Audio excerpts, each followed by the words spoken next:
এখানে এত পরিমাণ রোদ, প্রচুর পরিমাণের রোদ, মনে হইতেছে ফিশ মার্কেটে এসে আমরা নিজেরাই শুটকি হয়ে গেছি, এরকম একটা ফিল চলে আসছে।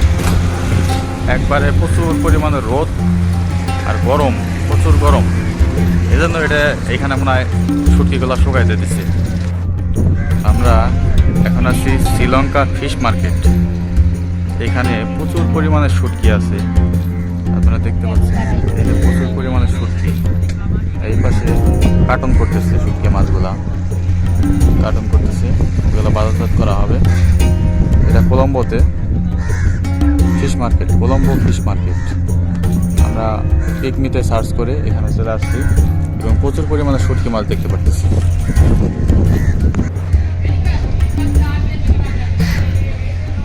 এখান থেকে 2-5 কিলো নিয়ে শুধু শুটকি আর শুটকি,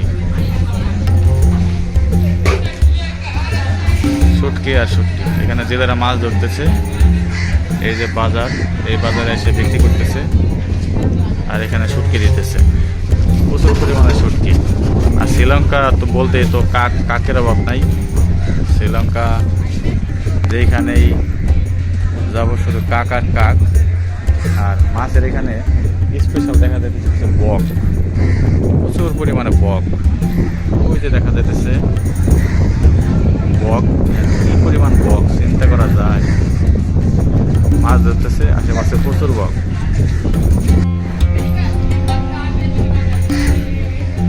এখান থেকে 2-5 কিলো নিয়ে শুধু শুটকি আর শুটকি, শুটকি আর শুটকি। এখানে জেলেরা মাছ ধরতেছে, এই যে বাজার, এই বাজারে এসে বিক্রি করতেছে আর এখানে শুটকি দিতেছে, প্রচুর পরিমাণে শুটকি। আর শ্রীলঙ্কা তো বলতে তো কাকের অভাব নাই।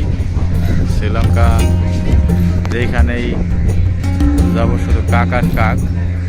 আর মাছের এখানে স্পেশাল দেখা যাচ্ছে বক, প্রচুর পরিমাণে বক। ওই যে দেখা যাচ্ছে বক, কি পরিমাণ বক চিন্তা করা যায়।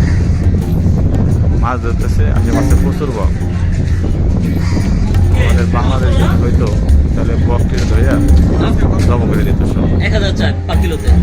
তো আজকের ভিডিও এই পর্যন্তই। আপনারা যদি শ্রীলঙ্কা সহ, শ্রীলঙ্কা, দুবাই, থাইল্যান্ড সহ বিভিন্ন দেশের ভ্রমণ অভিজ্ঞতা পেতে চান, তাহলে আমার চ্যানেলটি অবশ্যই সাবস্ক্রাইব করে পাশে থাকবেন। সবার সুস্থতা কামনা করে আজকের ভিডিও এখানেই শেষ করছি। ধন্যবাদ সবাইকে।